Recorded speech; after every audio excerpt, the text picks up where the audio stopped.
everybody, Craig Warrack here with episode 4 of my Secret Santa custom project for 2016, in which I'm making Pennywise the Clown from Stephen King's It.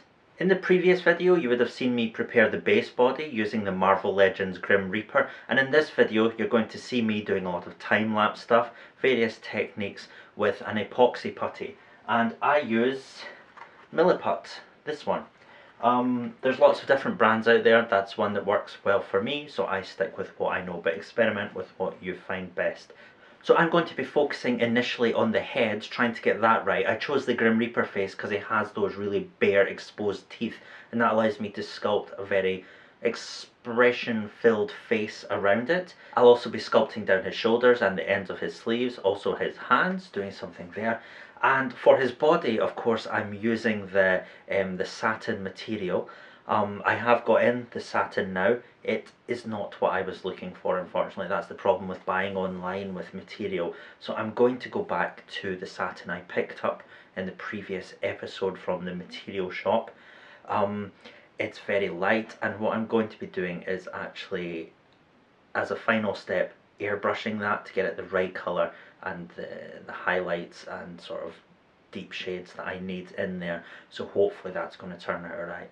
I better get my needle and thread ready for that. But this is quite challenging because what I have to do is prepare these sculpted parts to go on, and then sculpt them over the body, and then remove them, put the cloth on, and then put the sculpted parts back on. If I sculpt over the cloth is going to get messy. If I paint over the cloth is going to get messy. So I have to do the sculpting and painting, make it removable, and then be able to put it back on after I put the cloth on. So there's a bit of balancing that needs done there. It's quite challenging, but anyway, enough about it. Let me get into it.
Okay, so I'm pretty happy with the sculpting I've done on the face and the hair.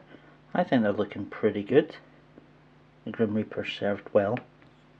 I've also done some work on hands, given they normally have articulation that moves their hands like palm up and down. I've given this one the other way, so that I'm imagining I'm going to make balloons for him somehow, and that to keep, you know, so he can have them vertical.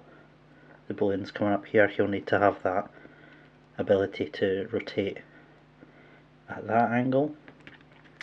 I've also given him a pointing hand. Oh dear. Yep, that's Superior Spider-Man's hand there. I just reworked the finger, cut the other one down, and then chopped them off at the knuckles and repositioned them.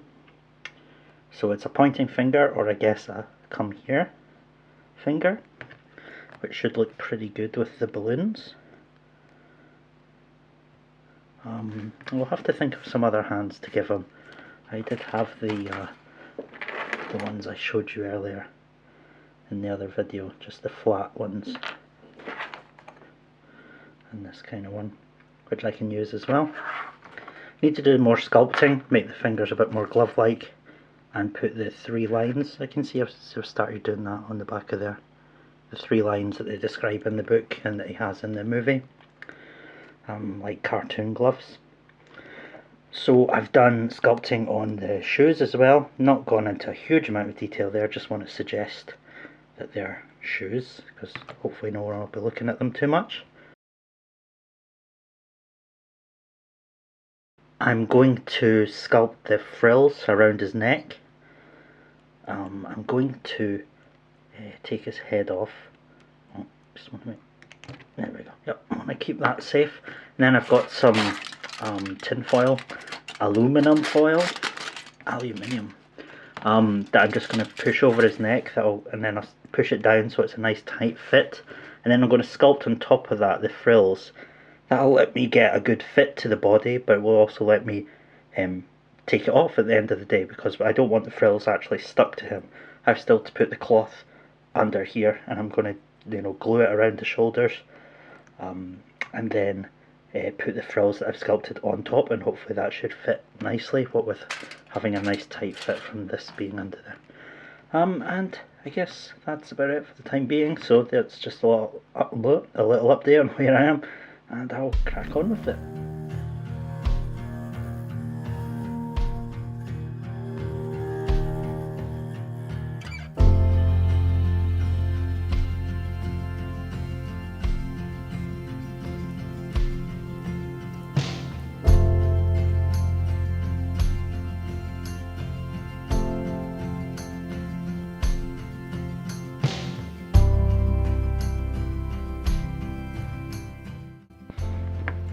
Okay, let's try and peel this off. I'm just going very slowly because the putty is very thin and it could break quite easily.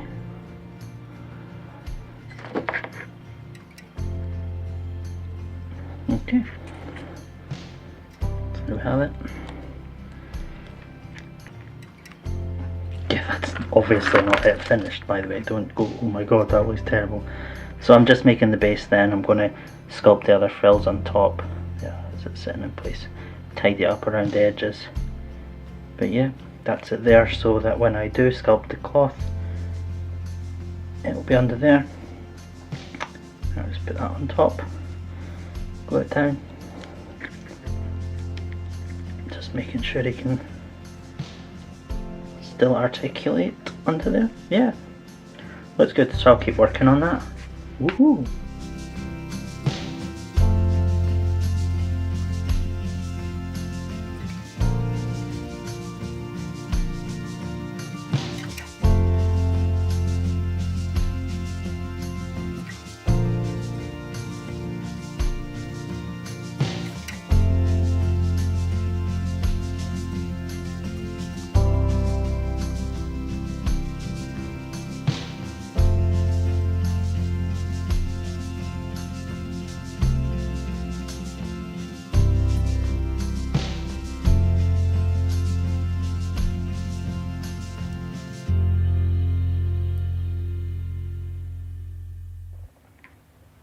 Okay, so yeah, I think that's looking alright. So I've got just layered on some more detail to the bottom ruffle, and then I started getting the, I don't know what I call them, the folds of the upper two in place. Yeah, I think that's going to look pretty damn awesome, even if I do say so myself. Okay, yeah. The next thing I started working on was the balloons. I wanted these to be translucent, so that means casting them in a translucent resin. I made the generic balloon shape out of Multimorph, one of those heatable bead plastics that you can then shape into generic shapes. Then I stick them all to the bottom of a tray using little bits of straw, as you see here with hot glue. That creates little channels for the resin to flow into, and then I'm going to be covering it all with latex rubber to create the mold. And then, because I want to make an alternate sort of more monstrous head as well, I'm doing the same thing with the head I sculpted. I'm putting it in the cup, going to pour the latex rubber over it, create a mold, then cast it as well. This is me mixing the latex rubber. You're supposed to mix an exact amount with an exact amount of both components, but I'm terrible at measuring it out, so I just stick all of both in together and mix it up, and then pour it over the balloon shapes and also over the head here, making a terrible mess. I'm crap at this bit, admittedly. And then after leaving the latex molds to dry overnight, at least 24 hours, I just get my knife and make cuts along the mold and pull the original casts free. It was a bit of a challenge with this huge block of latex here that I was using for the balloons, having to pop them out, but got there eventually. Now, for casting the head, I use this material Polytech Easy Flow 60. It's a very straightforward casting resin to work with. You mix 1 to 1, that's the same amount of each. I just use the bottle cap to measure it out. It dries, cures, whatever you want to say, very quickly. It's just so straightforward to use. I love it. Yep, there's just the equal amounts of both parts in a cup, tidying up a little, and then I just mix it together for a few seconds to make sure that it's well, mixed together, I guess, and then I start to pour it into the mold. It's important when you cast things that you don't just dump all the material into the mold. It creates bubbles. You have to try and get it slowly to run down the sides of the opening, and that can be quite difficult with thicker casting agents. But this easy flow is really, really good. That I've never had any problems with it. There are inevitably some air bubbles that happen because we're not using a pressure pot or anything like that to cast with. But yeah, you literally just mix it together and then you just pour it into the mold. Come on, Craig, stop mixing it. Get pouring. God, I think it's mixed, Craig. Come on. Yes, we can see it. Thank you. Oh, I'm not good. Showing everything. Come on. Come on. Come on. Oh, here we go. That's the good stuff right there. Well, I like doing this voiceover stuff. So there I'm saying you shouldn't just pour it right into the mold and then I just blatantly do. Yeah, well done. So yeah, that's how I cast a head or a part of a figure using Easy Flow 60 and latex rubber. Apparently not very well. Yeah, it really does dry very quickly, and I think what I'm trying to show there is that it's already starting to harden. Um, yeah, exciting stuff, huh? Oh wait, there we go. So the large amount that's in the cup generates more heat. You actually feel it. It generates so much heat. Um, and it starts to harden very quickly. You can see there it's already turned into a mess of white plastic essentially. So that's that cast. And what you'll see next is, get that out of the way, Craig. Come on, get out of the way. There we go. What you'll see next is that the easy flow in the mold starts to harden, and you'll see the white little dot grow from the center of the mold outwards as it hardens. It's kind of, oh, there we go, look. Oh, you can see it. it's happening. Oh, it's science in motion. Oh, that's the cosmos right there, people.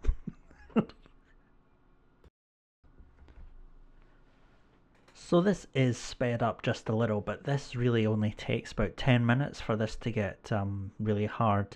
But I do like to leave it longer just so that I'm pretty certain that everything inside the mold is hard.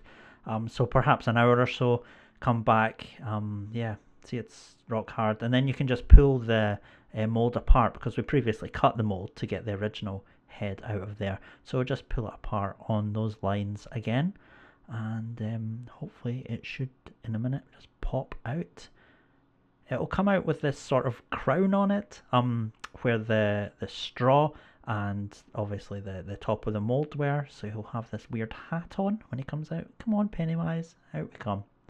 Yep, have a good look, Craig. We're just watching nothing. Oh, there we are. Right, see, there we go. Doesn't that look good? Couple of little bubbles here and there, and that stupid hat, but that's easy enough to just snap or cut off, and it should be a pretty much exact match of the sculpted head. There we are.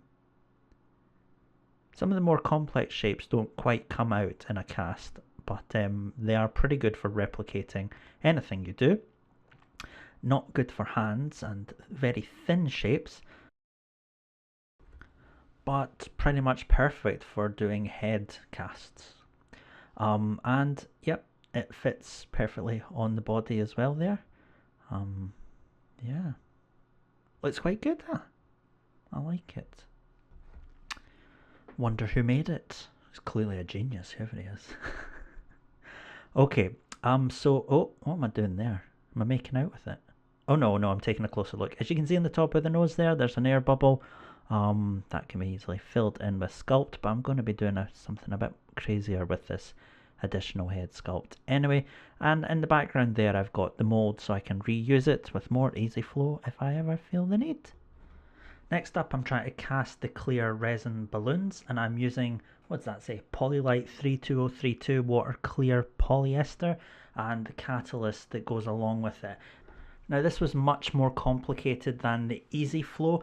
Depending on how many grams of the water clear polyester you use, you have to mix in a certain volume of the catalyst. You have to weigh one, that's the polyester clear resin there, and then the catalyst, you have to use this syringe and extract the right volume to go with the right weight. It's very, very complicated and it really stinks. As with using any of these chemical things, make sure the room is well ventilated and you've got the appropriate face mask on. But yeah, here is me opening up the catalyst, getting the little syringe tube thing, and measuring out the correct amount to put into the larger volume there. And then, as before, it's just a case of mixing it thoroughly and then just pouring it into the mold. Now, I have to admit, I made a complete mess of this. I didn't expect this to be, because it looks like water, you expect it to flow like water, but it's really much thicker. And the way I poured it, you see me pouring it straight into the holes there like a complete goon. That's me trapping air down in the mold. So the air cannot push up through this liquid like it can with water. And so the bubbles of air just get pressed down in the bottom half of the mold. And what you'll see when I turn out this mold is that I get half balloons. The bubble of air cannot escape, the resin cannot pour into that air, and I essentially make a mess of it. But I try again and it turns out okay. But here are the result of that mistake. You can see they're essentially these half balloons where the air has been trapped in the mold, and I just can't just can't do anything with that. They're still quite sticky after having come out the mold. With this resin, you have to really leave it for probably about a whole week once it comes out the mold to lose this tacky surface on it. I got one good one, So I knew it wasn't, you know, a problem with the mold or anything, it's just a problem with my technique of pouring the resin. So what I do is I go back and I rework the mold, make the openings bigger, make it easier for the liquid to flow in without trapping the air, and this is the result. You can see, you know, those divots on the top are much wider. I was able to pour to the edge of those and it would flow gently down the sides. So I'm now getting these complete balloon shapes. So these are what I finally got after that bit of a mistake. But it was the first time I'd ever used this stuff, you know. It's one of those things in customizing. A lot of it is just trial and error, and it's more error than anything. You learn by getting it wrong, learning from your mistakes and going back trying to get it right again. And it's not like baking a cake where, you know, there's precise instructions. You just have to, you know, try and problem solve at every second and try and get it right. And I'm sure there's a lot more of that to come. You know, I'm recording this and doing the voiceover about halfway through this custom. I don't know if these balloons are even going to turn out okay. I really hope they are. They're an unexplored sort of area for me. Anyway, so that's me casting the balloons and the head. That all worked out okay. Some lessons to be learned. Next thing is to make the cloth outfit. Hopefully that's more straightforward. You know, we all did home economics in school. We all got out our sewing needle. Did we do home economics? Is that done these days? Am I a relic of a bygone age? Anyway, let's get down to sewing. For the first and only time in customizing, I'm trying to be as tidy as possible here. The material, I don't want to get it dirty, so when I'm tracing out the shape of the design and cutting it out, I'm always taking care not to get any of that leftover paint or residue or clay or anything on it. So I'm cutting out the shapes, and then you can see me with some fabric glue going around the edges here. I don't want this to start fraying. The satin is very, very delicate material and it frays easily. So I'm just putting that glue along the edge in very small quantities and letting it dry just so it doesn't start to fray. And then I'm doing exactly the same over again. I'm doing the back of it, just making a mirror image of what I've previously done.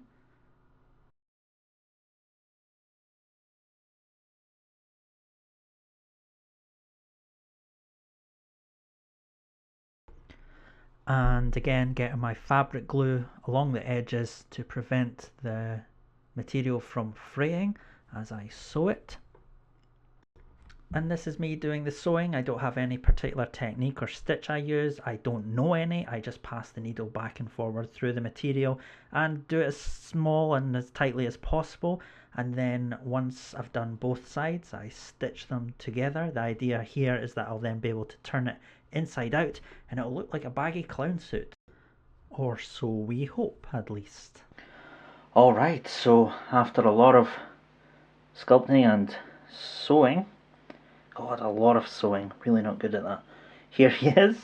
Yep, looks terrible at the moment. Oh Lord. So what I'm going to do next is I'm going to try and glue under his upper waistcoat here and just try and get that bodysuit to look good on him. It articulates really well under there, so I'm happy with how that's come out. And where it meets the sculpted frills here is quite good. I'm quite surprised that's come out. But yes, like I say about soft goods and cloth, I do like to paint it. As you can see it here, it's just not, you know, it doesn't look realistic at all, even though it is real. It doesn't have the shades and highlights that a scale model should have. So I'm going to get out my airbrush, paint that along with the rest of them. And oh yes, the buttons. I've sculpted these little pom-poms. It's just half a sphere of epoxy putty put over a button and then sort of poked and prodded till it looks kind of pom-pomish. And the idea is that these just fit over these buttons that I've sewn on here, and those will hopefully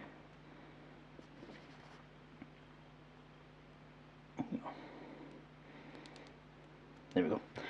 Those will hopefully, once they're painted up with highlights as well, look pretty good.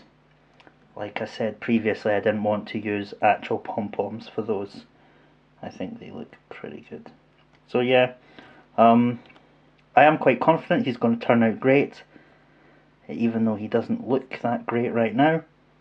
But yeah, let's see what happens. So I'll see you in the next episode. Thanks for sticking with me. We're going to get painting. See you then.